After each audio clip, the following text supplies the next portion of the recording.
eleitoral. Looks like you have to come again. A party.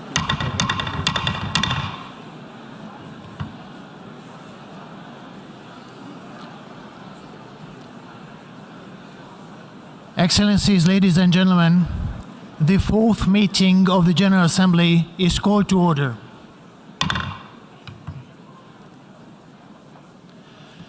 Before proceeding further, I would like to remind members that masks are to be worn by the attendees at all times when indoors, except when directly addressing the meeting.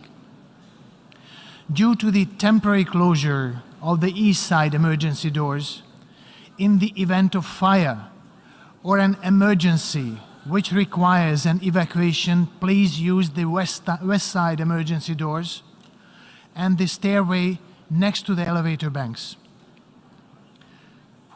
Those in the third and fourth balconies, please use the stairway next to the elevator banks. Before proceeding to the general debate, as announced in the journal, the General Assembly will hear an introduction by the Secretary General of his annual report on the work of the organization. Under agenda item 113, in accordance with the resolution 51/241, and notwithstanding of provisions in decision 77/504. We shall proceed accordingly. Now I give the floor to the Secretary General of the United Nations, His Excellency Mr. Antonio Guterres.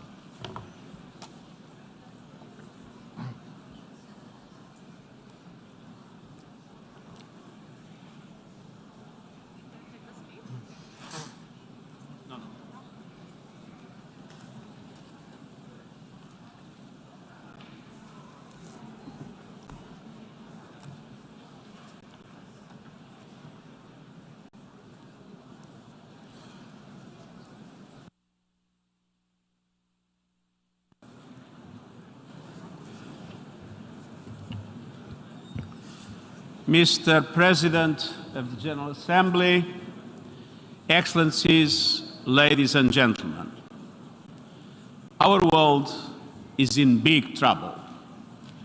Divides are growing deeper, inequalities are growing wider, and challenges are spreading farther. But as we come together in a world teeming with turmoil, an image of promise and hope comes to my mind. This ship is the brave commander. It sailed the Black Sea with UN flag flying high and proud. On one hand, what you see is a vessel like any other plying the seas. But look closer. At its essence, this ship is a symbol of what we can accomplish when we act together. It is loaded with Ukrainian grain destined for the people of the Horn of Africa, millions of whom are on the edge of famine. It navigated through a war zone, guided by the very parties to the conflict, as part of an unprecedented comprehensive initiative to get more food and fertilizer out of Ukraine and Russia, to bring desperately needed relief to those in need, to calm commodity markets, secure future harvests, and lower prices for consumers everywhere. Ukraine and the Russian Federation, with the support of Turkey, came together to make it happen, despite the enormous complexities, the naysayers, and even the hell of war. Some might call it a miracle on the sea. In truth, it is multilateral diplomacy in action.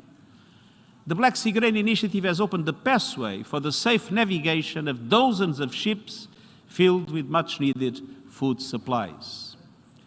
But each ship is also carrying one of today's rarest commodities, hope. Excellencies, we need hope, and more, we need action. To ease the global food crisis, we now must urgently address the global fertilizer market crunch. This year, the world has enough food, The problem is distribution. But if the fertilizer market is not stabilized, next year's problem might be food supply itself. We already have reports of farmers in West Africa and beyond cultivating fewer crops because of the price or lack of availability of fertilizers. It is essential to continue removing all remaining obstacles to the export of Russian fertilizers and their ingredients, including ammonia. These products are not subject to sanctions, and we will keep up our efforts to eliminate indirect effects. Another major concern is the impact of high gas prices on the production of nitrogen fertilizers, and these must also be addressed seriously. Without action now, the global fertilizer shortage will quickly morph into a global food shortage. Excellencies, we need action across the board. Let's have no illusions. We are in rough seas. A winter of global discontent is on the horizon. A cost of living crisis is raging, trust is crumbling, inequalities are exploding, and our planet is burning. People are hurting, with the most vulnerable suffering the most. The United Nations Charter and the ideals it represents are in jeopardy. We have a duty to act, and yet we are gridlocked in colossal global dysfunction. The international community is not ready or willing to tackle the big, dramatic challenges of our age.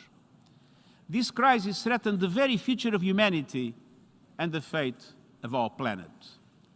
Crises like the war in Ukraine and the multiplication of conflicts around the globe, climates like the climate emergency and biodiversity loss, crises like the dire financial situation of developing countries and the fate of the Sustainable Development Goals, and crises like the lack of guardrails around promising new technologies to heal disease, connect people, and expand opportunity. In just the time since I became Secretary General, a tool has been developed to edit genes.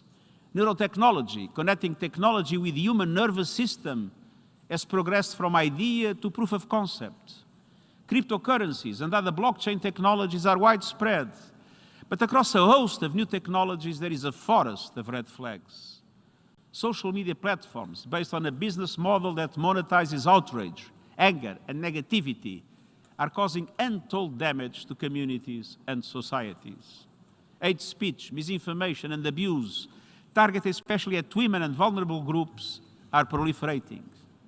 Our data is being bought and sold to influence our behavior, while spyware and surveillance are out of control, all with no regard for privacy. Artificial intelligence can compromise the integrity of information systems, the media, and indeed democracy itself. Quantum computing could destroy cybersecurity and increase the risk of malfunctions to complex systems. We don't have the beginnings of a global architecture to deal with any of these. Excellencies, progress on these issues and more is being held hostage by geopolitical tensions. Our world is in peril and paralyzed. Geopolitical divides are undermining the work of the Security Council, undermining international law, undermining trust and people's faith in democratic institutions, undermining all forms of international cooperation. We cannot go on like this. Even the various groupings set up outside the multilateral system by some members of the international community have fallen into the trap of geopolitical divides, like in the G20. At one stage, international relations seemed to be moving towards a G2 world. Now we risk ending up with a G-nothing. No cooperation, no dialogue, no collective problem solving. But the reality is that we live in a world where the logic of cooperation and dialogue is the only path forward. No power or group alone can call the shots. No major global challenge can be solved with a coalition of the willing. We need a coalition of the world. Excellencies, today I want to outline 3 areas where the coalition of the world must urgently overcome divisions and act together. It starts with a core mission of the United Nations, achieving and sustaining peace. Much of the world's attention remains focused on the Russian invasion of Ukraine. The war has unleashed widespread destruction, with massive violations of human rights and international humanitarian law. The latest reports on burial sites in Izium are extremely disturbing. The fighting has claimed thousands of lives, millions have been displaced, billions across the world are affected. We are seeing the threat of dangerous divisions between West and South. The risks to global peace and security are immense. We must keep working for peace in line with the United Nations Charter and international law.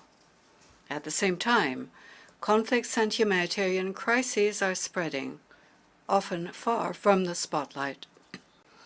The funding gap for a global humanitarian appeal stands at $32 billion, the widest gap ever. Upheaval abounds. In Afghanistan, the economy is in ruins.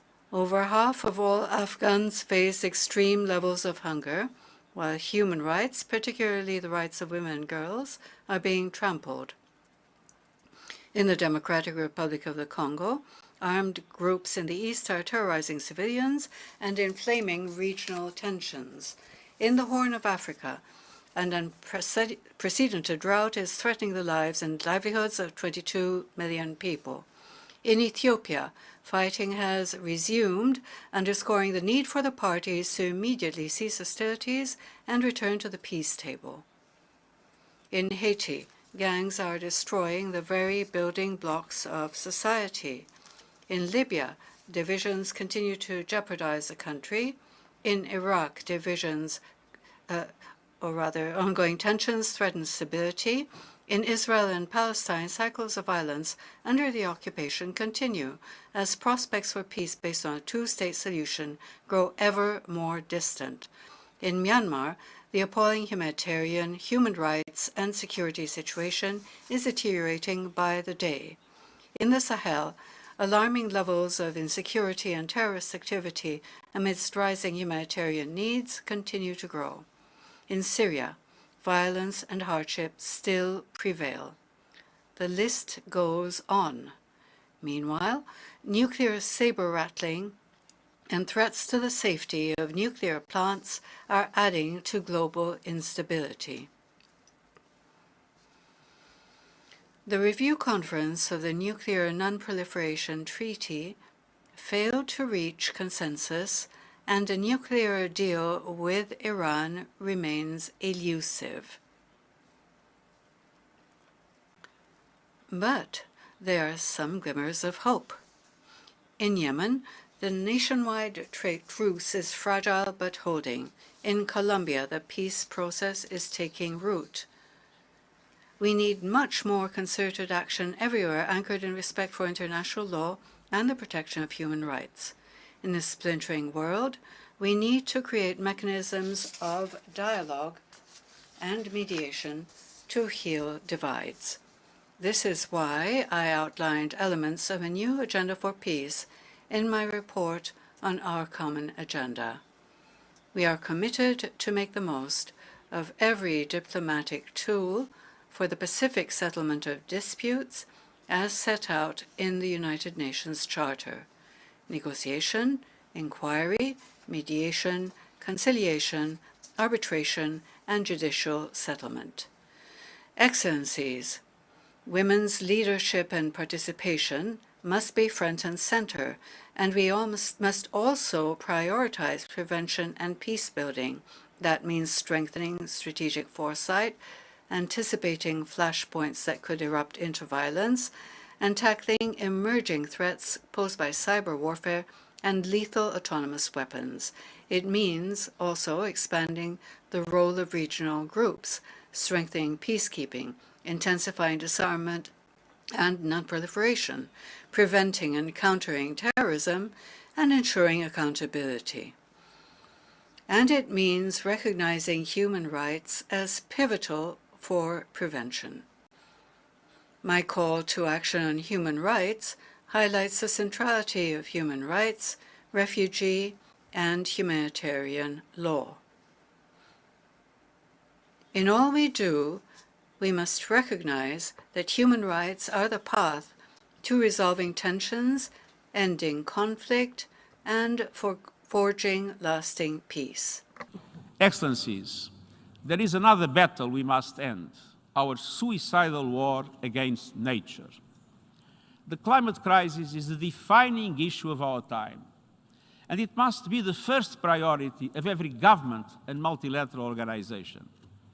And yet, climate action is being put on the back burner, despite overwhelming public support around the world. Global greenhouse gas emissions need to be slashed by 45% by 2030 to have any hope of reaching net zero emissions by 2050. And yet, emissions are going up at record levels, on course to a 14% increase this decade. We have a rendezvous with climate disaster. I recently saw it with my own eyes in Pakistan, where 1/3 of the country is submerged by a monsoon on steroids. We see it everywhere. Planet Earth is a victim of scorched earth policies. The past year has brought us Europe's worst heat wave since the Middle Ages. Mega drought in China, the United States and beyond. Famine stalking the Horn of Africa. 1 million species at risk of extinction. No region is untouched. And we ain't seen nothing yet. The hottest summers of today may be the coolest summers of tomorrow. Once-in-a-lifetime climate shocks may soon become once-a-year events. And with every climate disaster, we know that women and girls are the most affected. The climate crisis is a case study in moral and economic injustice. The G20 emits 80% of all greenhouse gas emissions. But the poorest and most vulnerable, those who contributed least to this crisis, are bearing its most brutal impacts. Meanwhile, the fossil fuel industry is feasting on hundreds of billions of dollars in subsidies and windfall profits, while households' budgets shrink and our planet burns. Excellencies, let's tell it like it is. Our world is addicted to fossil fuels, and it's time for an intervention. We need to hold fossil fuel companies and their enablers to account. And that includes the banks, private equity, asset managers, and other financial institutions that continue to invest and underwrite carbon pollution. It includes the massive public relations machine raking in billions to shield the fossil fuel industry from scrutiny. Just as they did for the tobacco industry decades before, lobbyists and spin doctors have spewed harmful misinformation. Fossil fuel interests need to spend less time averting a PR disaster and more time averting a planetary one. Of course, fossil fuels cannot be shut down overnight. A just transition means leaving no person or country behind. But it's high time to put fossil fuel producers, investors, and enablers on notice. Polluters must pay. And today I'm calling on all developed economies to tax the windfall profits of fossil fuel companies. Those funds should be redirected in two ways: to countries suffering loss and damage caused by the climate crisis, and to people struggling with rising food and energy prices. As you heard to the COP27 UN Climate Conference in Egypt, I appeal to all leaders to realize the goals of the Paris Agreement. Lift your climate ambition. Listen to your people's calls for change. Invest in solutions that lead to sustainable economic growth. And let me point to three. First, renewable energy. It generates 3 times more jobs. It's already cheaper than fossil fuels, and it's the best way to energy security, stable prices, and new industries. But developing countries need help to make this shift, including through international coalitions to support just energy transitions in key emerging economies. Second, helping countries adapt to worsening climate shocks. Resilience building in developing countries is a smart investment in a reliable supply chains, regional stability, and orderly migration. Last year in Glasgow, developed countries agreed to double adaptation funding by 2025. These must be delivered in full as a starting point. At minimum, adaptation must make up half of all climate finance. And multilateral development banks must step up and deliver. Major economies are their shareholders and must make it happen. Third, addressing loss and damage for disasters. It's high time to move beyond endless discussions. Vulnerable countries need meaningful action.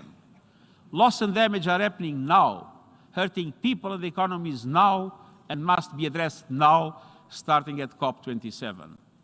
This is a fundamental question of climate justice, international solidarity, and trust. And at the same time, we must make sure that every person, community, and nation has access to effective early warning systems within the next 5 years. And we must address the biodiversity crisis by making the December UN Biodiversity Conference a success. The world must agree on a post-2020 global biodiversity framework, one that sets ambitious targets to halt and reverse biodiversity loss, provides adequate financing, and eliminates harmful subsidies that destroy ecosystems on which we all depend. And I also urge you to intensify efforts to finalize an international legally binding agreement to conserve and sustainably use marine biological diversity. We must protect the ocean now and for the future. Excellencies, the climate crisis is coming on top of other heavy weather. A once-in-a-generation global cost of living crisis is unfolding, turbocharged by the war in Ukraine. Some 94 countries, home to 1.6 billion people, many in Africa, face a perfect storm. Economic and social fallout from the pandemic, soaring food and energy prices, crushing debt burdens, spiraling inflation, and the lack of access to finance. These cascading crises are feeding on each other, compounding inequalities, creating devastating hardship, delaying the energy transition, and threatening global financial meltdown. Social unrest is inevitable, with conflict not far behind. And it doesn't have to be this way. A world without extreme poverty, want, or hunger is not an impossible dream. It is within reach. This is the world envisaged by the 2030 Agenda and the Sustainable Development Goals. But it is not the world we seem to have chosen. Because of our collective decisions, sustainable development everywhere is at risk. The SDGs are issuing an SOS. Even the most fundamental goals on poverty, hunger, and education are going into reverse. More people are poor, more people are hungry, more people are being denied health care and education. Gender equality is going backwards, and women's lives are getting worse, from poverty to choices around sexual and reproductive health to their personal security. Excellencies, developing countries are getting hit from all sides, and we need concerted action. Today, I'm calling for the launch of an SDG stimulus led by the G20 to massively boost sustainable development for developing countries. The upcoming G20 summit in Bali is the place to start. This SDG stimulus has 4 components. First, multilateral development banks, the World Bank and regional counterparts must increase concessional funding to developing countries linked to investments in the Sustainable Development Goals. And the banks themselves need more finance immediately. And then they need to lift their borrowing conditions and increase their appetite for risk so the funds reach all countries in need. Developing countries, particularly small island developing states, face too many obstacles in accessing the finance they need to invest in their people and their future. Second, debt relief. The debt service suspension initiative should be extended and enhanced. But we also need an effective mechanism of debt relief for developing countries, including middle-income countries in debt distress. Creditors should consider debt reduction mechanisms, such as debt climate adaptation swaps. And this could have saved lives and livelihoods in Pakistan, which is drowning not only in floodwater, but in debt. Lending criteria should go beyond gross domestic product and include all the dimensions of vulnerability that affect developing countries. Third, an expansion of liquidity. I urge the International Monetary Fund and major central banks to expand their liquidity facilities and currency lines immediately and significantly. Special drawing rights play an important role in enabling developing countries to invest in recovery and the SDGs. But they were distributed according to existing quotas, benefiting those who need them least. We have been waiting for a reallocation for 19 months, and the amounts we hear about are minimal. A new allocation of special drawing rights must be handled differently, based on justice and solidarity with developing countries. Fourth, I call on governments to empower specialized funds like Gavi, the Global Fund, and the Green Climate Fund. G20 economies should underwrite an expansion of these funds as additional financing for the SDGs. Excellencies, let me be clear. The SDG stimulus I'm proposing is essential, but it is only an interim measure. Today's global financial system was created by rich countries to serve their interests many decades ago. It expands and entrenches inequalities. It requires deep structural reform. And my report on our common agenda proposes a new global deal to rebalance power and resources between developed and developing countries. African countries in particular are underrepresented in global institutions. I hope member states will seize the opportunity to turn these ideas into concrete solutions, including at the Summit of the Future in 2024. Excellencies, the divergence between developed and developing countries, between North and South, between the privileged and the rest, is becoming more dangerous by the day. It is at the root of geopolitical tensions and lack of trust that poison every area of global cooperation, from vaccines to sanctions to trade. But by acting as one, we can nurture fragile shoots of hope. The hope found in climate and peace activists around the world, calling out for change and demanding better of their leaders. The hope found in young people working every day for a better, more peaceful future. The hope found in women and girls living and fighting for those still being denied their basic human rights. The hope found throughout civil society seeking ways to build more just and equal communities and countries. And the hope found in science and academia racing to stay ahead of deadly diseases and then the COVID-19 pandemic. The hope found in humanitarian heroes rushing to deliver life-saving aid around the world. The United Nations stands with them all. We know lofty ideals must be made real in people's lives, so let's develop common solutions to common problems, grounded in goodwill, trust, and the rights shared by every human being.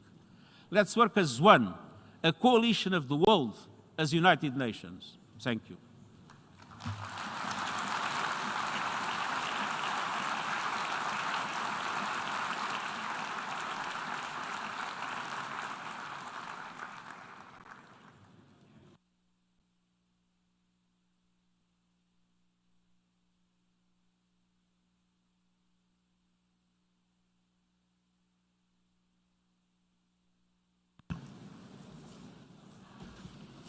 I thank the Secretary General.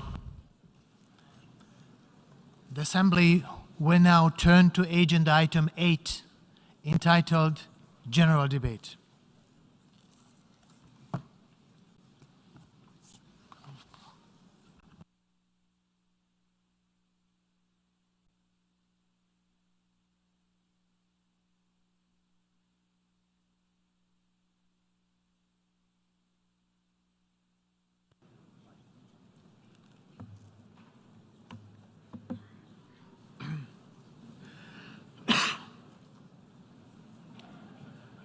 Mr. Secretary General,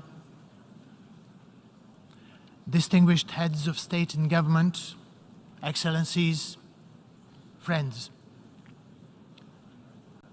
the world needs solutions through solidarity, sustainability, and science. Solutions because we have drafted many treaties, set excellent goals, yet have taken too little action. We need solidarity because inequalities have reached record heights. We need sustainability because we owe it to our children to leave behind a livable world.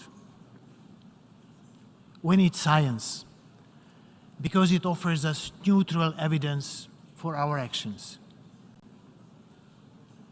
My sincere gratitude goes to all member states, especially to Hungary and the Eastern European Group for giving me the mandate to turn this motto into reality.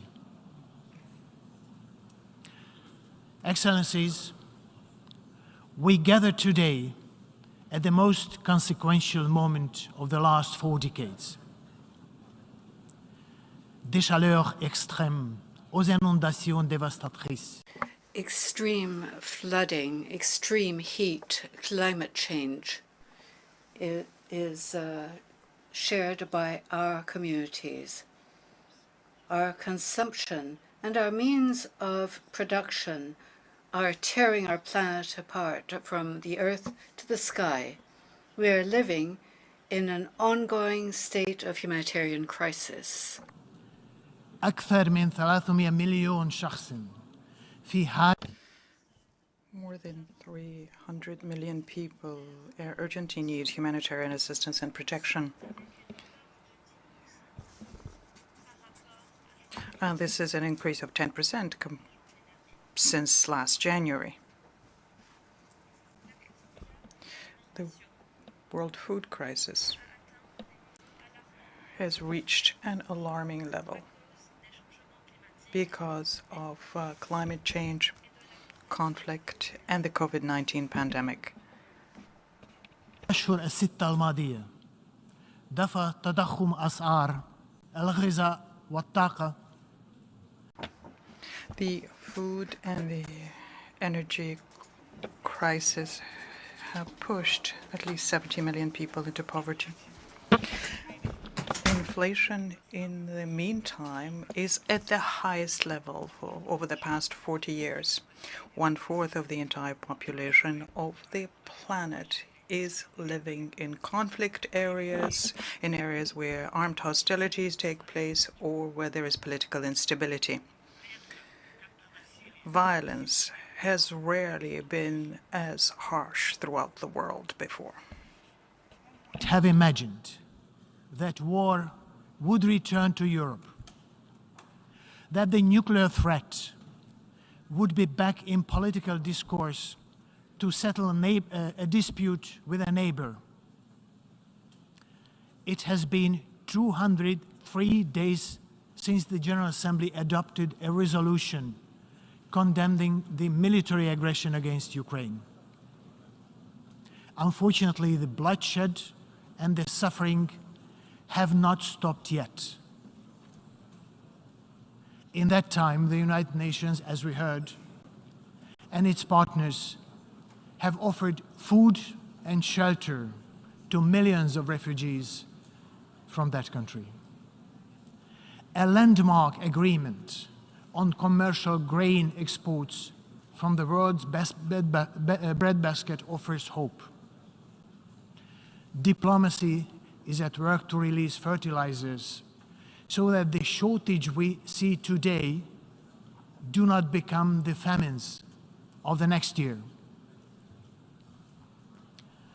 UN nuclear inspectors are at one of Europe's key nuclear sites, preventing a possible catastrophe. Excellencies, the theme of our 77th General Debate is a watershed moment, transformative solutions to interlocking challenges. I stand in solidarity with the people of Pakistan, where devastating floods washed away hundreds of villages. You have seen the heart-wrenching scenes of devastation.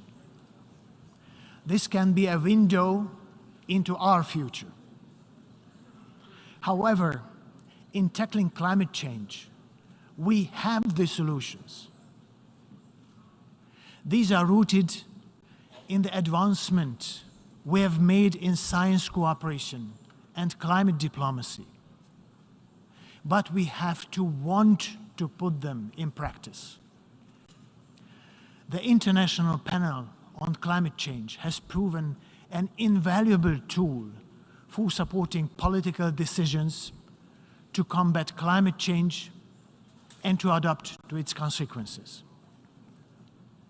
We should consider replicating its success in the areas of water, energy, food, and biodiversity. This would give us a universally accepted scientific foundation for action. Once this high-level week is over, I plan to launch a series of consultations with the scientific community, asking them to help us, bringing the knowledge from microphones, from microscopes to microphones. The 77th session of the General Assembly will be key to preparing the SDG Summit in 2023 and the Summit of the Future in 2024. Next year, we will assess SDG 6 at the UN Water Conference, the first since 1977. This call could not be more urgent. Water is set to be the next major driver of conflict worldwide.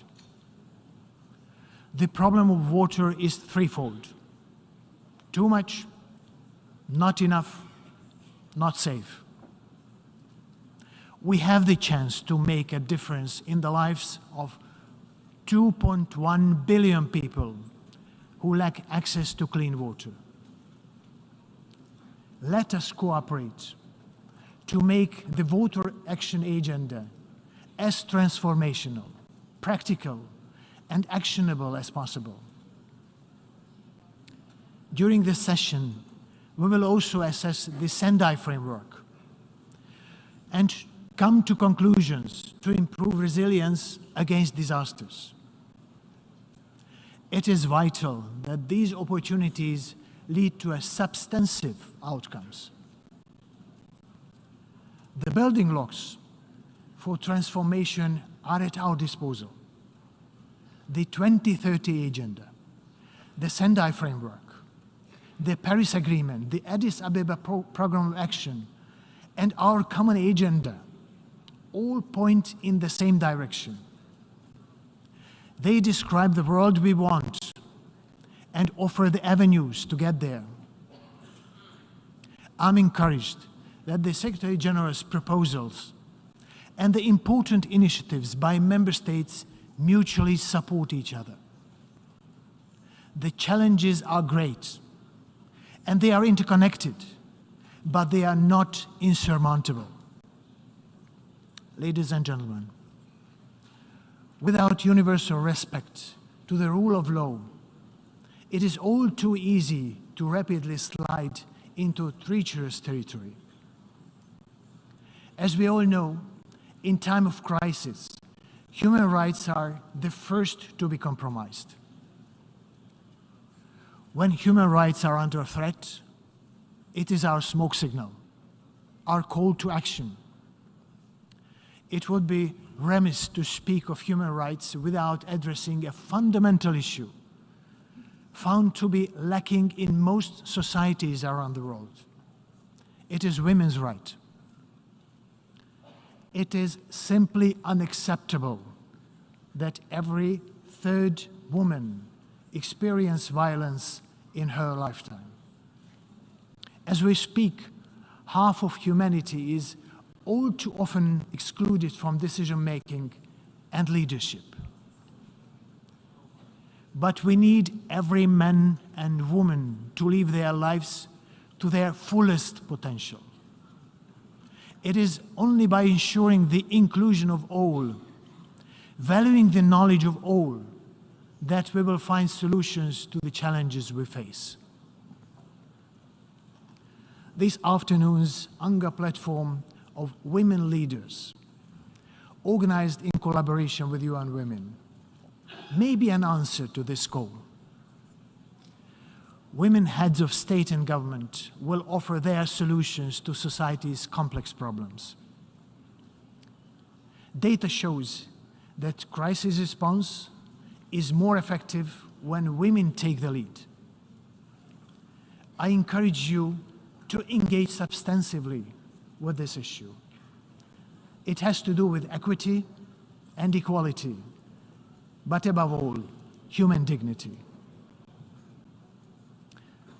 Excellencies, in all these issues, in all our endeavors, I look forward to working closely with the Secretary General, the Security Council, the ECOSOC, and other key relevant institutions of the United Nations. I stand ready to support Member States to identify transformative, impact-oriented, systemic, and sustainable solutions. I promise to cooperate with all stakeholders, civil society, young people, women and scientific community, to name but a few. UN agencies, funds and programs are critical to bringing our efforts out of this hole and into our communities. To deliver on the agenda requested by the Member States, I count on your constructive engagement, cooperation, and mutual respect to each other. I emphasize that the revitalization of both the United Nations and the General Assembly must continue. Our ability to competently improve our organization will determine its relevance in the eyes of people around the world. I want to advance negotiations on Security Council reform.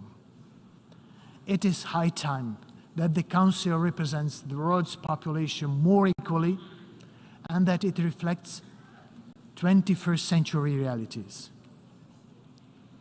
This is a matter of credibility to our entire organization and our multilateral order.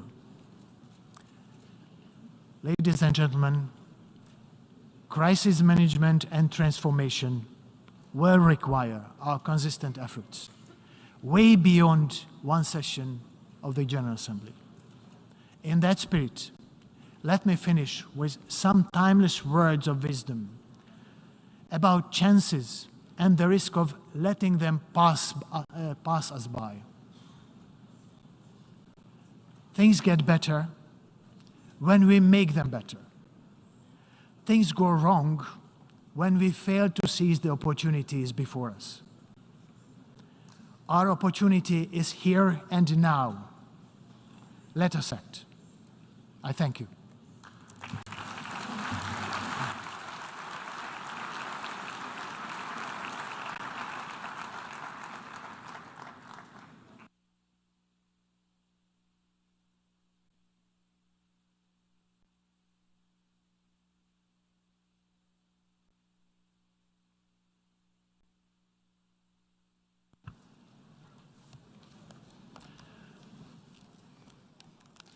Distinguished delegates,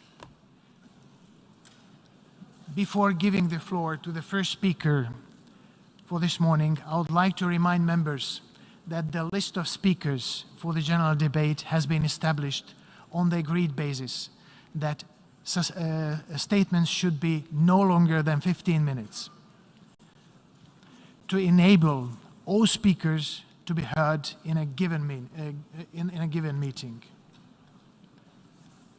Within this time frame, I would like to appeal to speakers to deliver their statement at a reasonable pace so that interpretation into the other official United Nations languages may be provided properly. I would also like to draw your attention to the General Assembly at previous sessions, namely that the practice of expressing congratulations inside the General Assembly hall after a speech has been delivered is strongly discouraged. After delivering their statements from the rostrum, speakers are invited to exit the General Assembly hall through room GA200, located behind the podium, before returning to their seats. May I take it that the General Assembly agrees to proceed in this manner during the general debate of the 77th session? It is so decided. Finally, I should like to draw the attention of members that during the general debate, official photographs of all the speakers are taken by the Department of Global Communications. Members interested in obtaining these photographs are requested to contact the Photo Library of the United Nations. The Assembly will hear an address by His Excellency Jair Messias Bolsonaro, President of the Federal Republic of Brazil.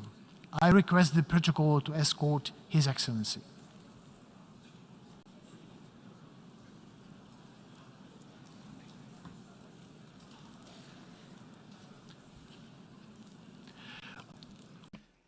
The General Assembly, I have the honor to welcome His Excellency Jair Messias Bolsonaro, President of the Federal Republic of Brazil, and to invite him to address the Assembly.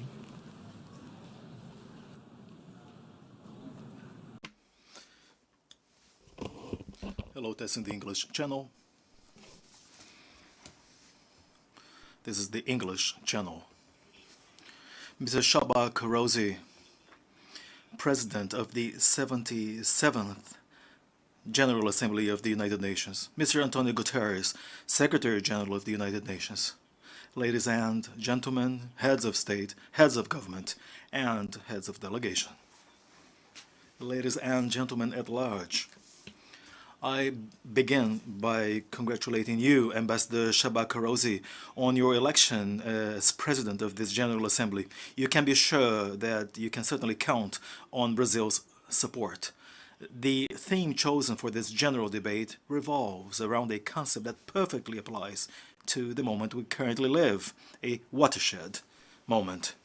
Mr. President, our collective responsibility at this General Assembly consists in understanding the actual scope of the challenges that make up this watershed moment, and from there build the responses that draw their strength from the goals that we all share. The task at hand is not a simple one, but strictly propostas que tirem sua força dos objetivos que são comuns a todos nós. A tarefa não é simples, mas, a rigor, não temos alternativa. Esse esforço tem de começar no interior de cada um dos nossos países. Antes de tudo, é aquilo que realizamos no plano interno que dá a medida da autoridade com que agimos no plano internacional. Deixe-me falar da perspectiva do meu país. Quando o Brasil se manifesta sobre a agenda da saúde pública, fazemos isso com a autoridade de um governo que, durante a pandemia da Covid-19, não poupou esforços para salvar vidas e preservar empregos. Como tantos outros países, concentramos nossa atenção, desde a primeira hora, em garantir um auxílio financeiro emergencial aos mais necessitados. O nosso objetivo foi proteger a renda das famílias para que elas conseguissem enfrentar as dificuldades econômicas decorrentes da pandemia. Beneficiamos mais de 68 milhões de pessoas, o equivalente a 1/3 da nossa população. Em paralelo, lançamos um amplo programa de imunização, inclusive com produção doméstica de vacinas. Somos uma nação com 210 milhões de habitantes e já temos mais de 80% da população vacinada contra a Covid-19. Todos foram vacinados de forma voluntária, respeitando a liberdade individual de cada um.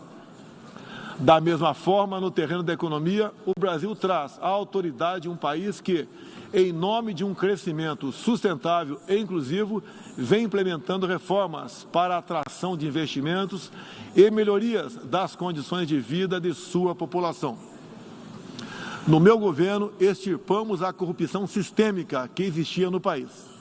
Somente entre o período de 2003 e 2015, onde a esquerda presidiu o Brasil, o endividamento da Petrobras por má gestão, loteamento político e em desvios chegou à casa dos 170 bilhões de dólares.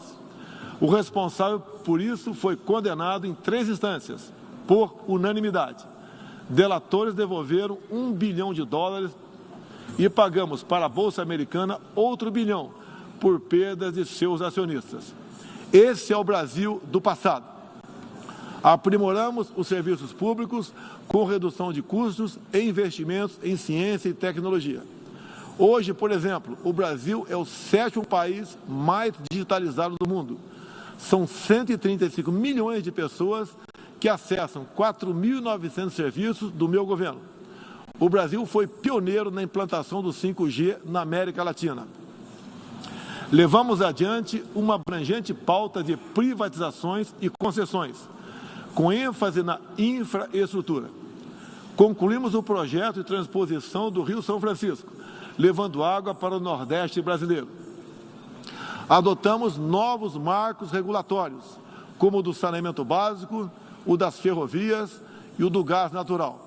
Além disso, melhoramos o ambiente de negócios, com a Lei da Liberdade Econômica e a Lei de Startups. Como resultado, criamos oportunidades para o jovem empreender e ter empregos de qualidade. Coroando todo esse esforço de modernização da economia brasileira, estamos avançando a passos largos para o ingresso do Brasil como membro pleno da Organização para a Cooperação e Desenvolvimento Econômico, a OCDE. Apesar da crise mundial, o Brasil chega ao final de 2022 com uma economia em plena recuperação. Temos emprego em alta e inflação em baixa. A economia voltou a crescer. A pobreza aumentou em todo o mundo sob o impacto da pandemia. No Brasil, ela já começou a cair de forma acentuada. Os números falam por si só.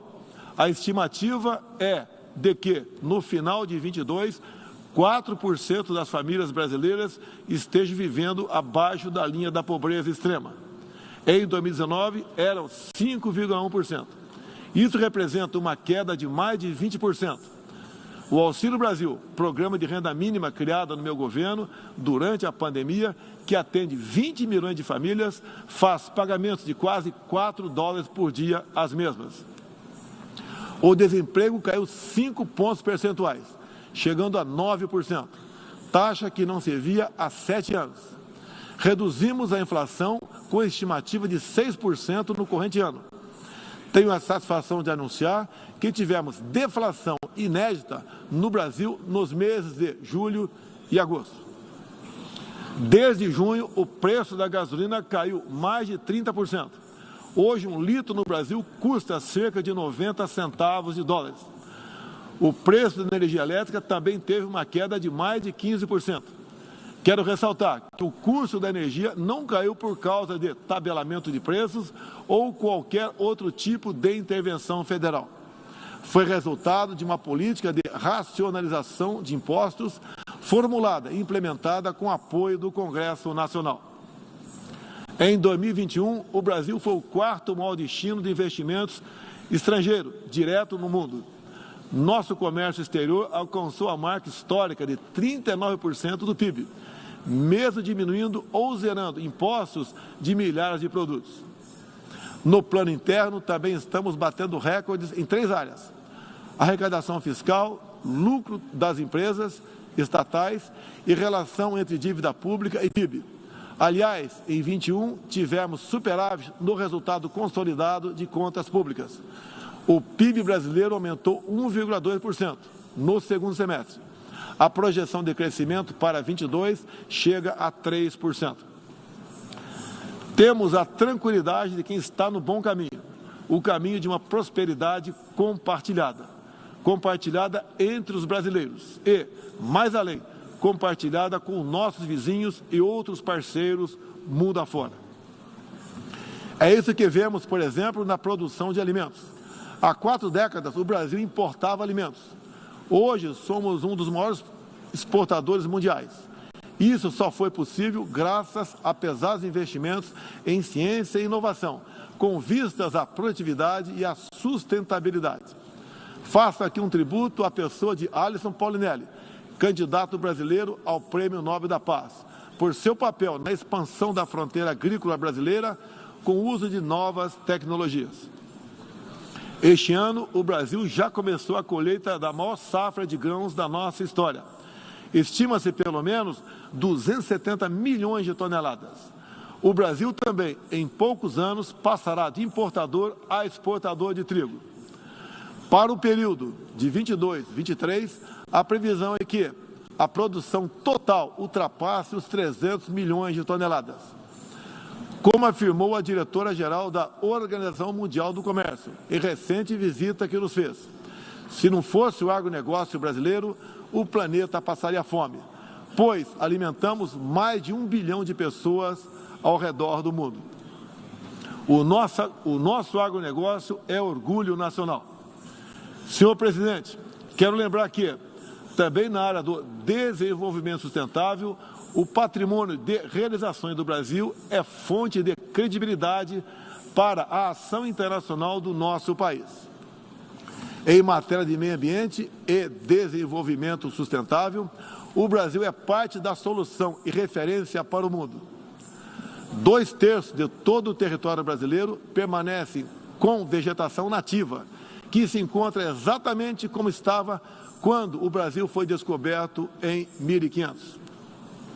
Na Amazônia brasileira, área equivalente à Europa Ocidental, mais de 80% da floresta continua intocada, ao contrário do que é divulgado pela grande mídia nacional e internacional. É fundamental que, ao cuidarmos do meio ambiente, não esqueçamos das pessoas. A região amazônica abriga mais de 20 milhões de habitantes, entre eles indígenas e ribeirinhos, cuja subsistência depende de algum aproveitamento econômico da floresta. Levamos internet a mais de 11 mil escolas rurais e a mais de 500 comunidades indígenas. O Brasil começou sua transição energética há quase meio século, em reação às crises do petróleo daquela época. Hoje temos uma indústria de biocombustíveis moderna e sustentável. Indústria que contribui para a matriz energética mais limpa entre os países do G20. Cerca de 84% da nossa matriz elétrica atualmente é renovável. E esse é o objetivo que muitos países desenvolvidos esperam alcançar somente depois de 2040 ou 2050. No ano passado, o Brasil foi escolhido pelas Nações Unidas como o país campeão da transição energética. Temos capacidade para ser um grande exportador mundial de energia limpa. Contamos com um excedente já em construção, que pode chegar a mais de 100 gigawatts, entre biomassa, eólica, terrestre e solar, além da oportunidade ainda não explorada de eólicas marítimas de 700 gigawatts, com um dos menores custos de produção do mundo. Essas fontes produzirão hidrogênio verde para exportação. Parte dessa energia, 100% limpa, abre a possibilidade de sermos fornecedores de produtos industriais altamente competitivos, especialmente no Nordeste brasileiro, com uma das menores pegadas de carbono do mundo. A agenda do desenvolvimento sustentável é afetada, de várias maneiras, pelas ameaças à paz e à segurança internacional. Erguemos as Nações Unidas em meio aos escombros da Segunda Guerra Mundial. O que nos motivava, naquele momento, era a determinação de evitar que se repetisse o ciclo de destruição que marcou a primeira metade do século XX. Até certo ponto, podemos dizer que fomos bem-sucedidos. Mas hoje, o conflito na Ucrânia serve de alerta. Uma reforma da ONU é essencial para encontrarmos a paz mundial. No caso específico do Conselho de Segurança, após 25 anos de debates, está claro que precisamos buscar soluções inovadoras. O Brasil fala desse assunto com base em uma experiência que remonta aos primórdios da ONU. É pela 11ª vez que ocupamos assento não permanente no Conselho. Temos buscado dar o melhor de nós para a solução pacífica e negociada dos conflitos internacionais, sempre guiados pela Carta da ONU e pelo direito internacional. O Brasil também tem um longo histórico de participação em missões de paz da ONU. De Suez a Angola, do Haiti ao Líbano, sempre estivemos ao lado da manutenção da paz. Também contribuímos para a paz ao abrirmos nossas fronteiras para aqueles que buscam uma chance de reconstruir suas vidas em nosso país.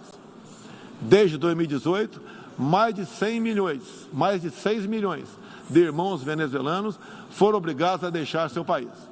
Muitos deles vieram para o Brasil. Nossa resposta a esse desafio foi a Operação Acolhida, que se tornou referência internacional. Já são mais de 350 mil venezuelanos que encontraram em território brasileiro assistência emergencial, proteção, documentação e a possibilidade de um recomeço. Todos têm acesso ao mercado de trabalho, a serviços públicos e a benefícios sociais.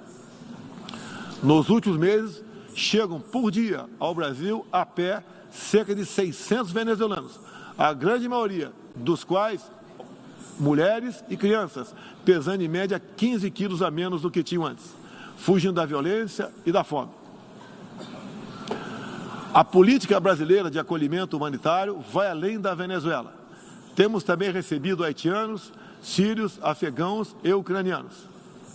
Senhor presidente, o conflito na Ucrânia já se estende por 7 meses e gera apreensão não apenas na Europa, mas em todo o mundo.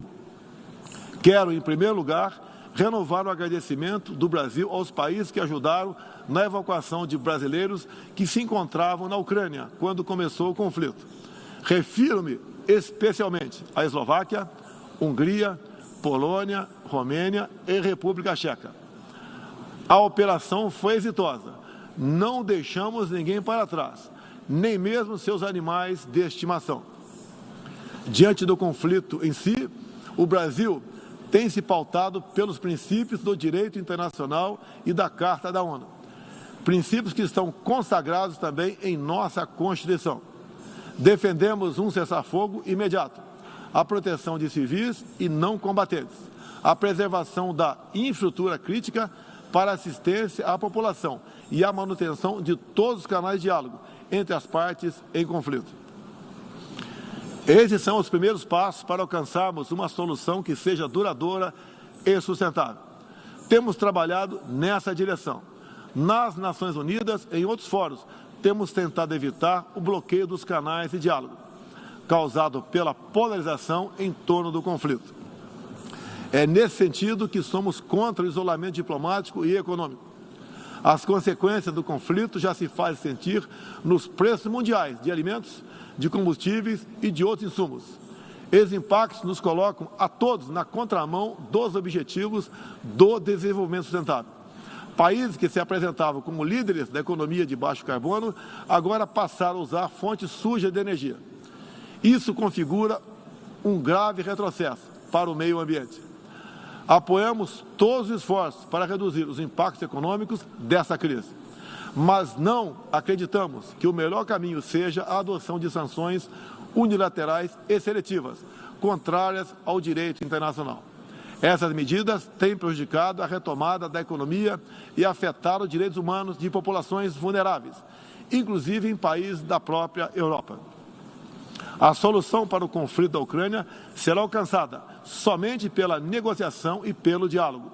Faço aqui um apelo às partes, bem como a toda a comunidade internacional. Não deixe escapar nenhuma oportunidade de pôr fim ao conflito e de garantir a paz. A estabilidade, a segurança e a prosperidade da humanidade correm sério risco se o conflito continuar. Senhor presidente, tenho sido um defensor incondicional da liberdade de expressão. Além disso, no meu governo, o Brasil tem trabalhado para trazer o direito à liberdade de religião para o centro da agenda internacional de direitos humanos. É essencial garantir que todos tenham o direito de professar e praticar livremente sua orientação religiosa, sem discriminação. Quero aqui anunciar que o Brasil abre suas portas para acolher os padres e freiras católicos que têm sofrido perseguição do regime ditatorial da Nicarágua. O Brasil repudia a perseguição religiosa em qualquer lugar do mundo.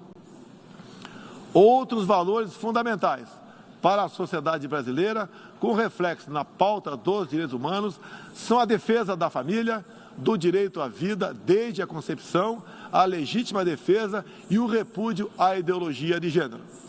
Quero também destacar aqui a prioridade que temos atribuído à proteção das mulheres. Nosso esforço em sancionar mais de 70 normas legais sobre o tema desde o início do meu governo, em 2019, é prova cabal desse compromisso. Combatemos a violência contra as mulheres com todo rigor. Isso é parte da nossa prioridade mais ampla de garantir segurança pública a todos os brasileiros. Os resultados aparecem em nosso governo.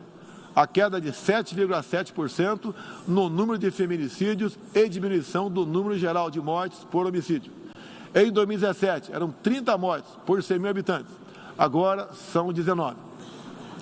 A violência no campo também caiu ao mesmo tempo que aumentamos a regularização da propriedade da terra para os assentados. No meu governo, entregamos 400 mil títulos rurais, 80% deles para as mulheres. Trabalhamos no Brasil para que tenhamos mulheres fortes e independentes, para que possam chegar aonde elas quiserem. A primeira-dama, Michele Bolsonaro, trouxe novo significado ao trabalho de voluntariado desde 2019, com especial atenção aos portadores de deficiências e doenças raras. Senhor presidente, senhor secretário-geral, senhoras e senhores, chefe de Estado e de governo, senhoras e senhores, neste 7 de setembro, o Brasil completou 200 anos de história como nação independente. Milhões de brasileiros foram às ruas, convocados pelo seu presidente, trajando as cores da nossa bandeira. Foi a maior demonstração cívica da história do nosso país. Um povo que acredita em Deus, pátria, família e liberdade. Muito obrigado a todos os senhores.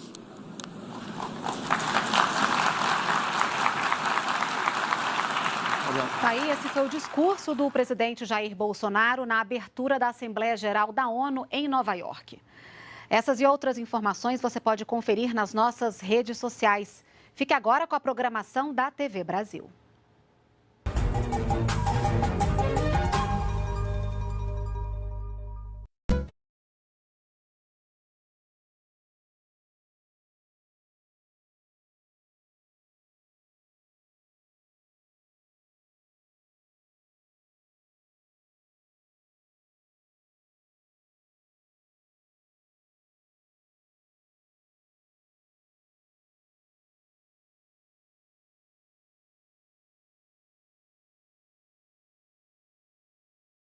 Seguro alto mesmo.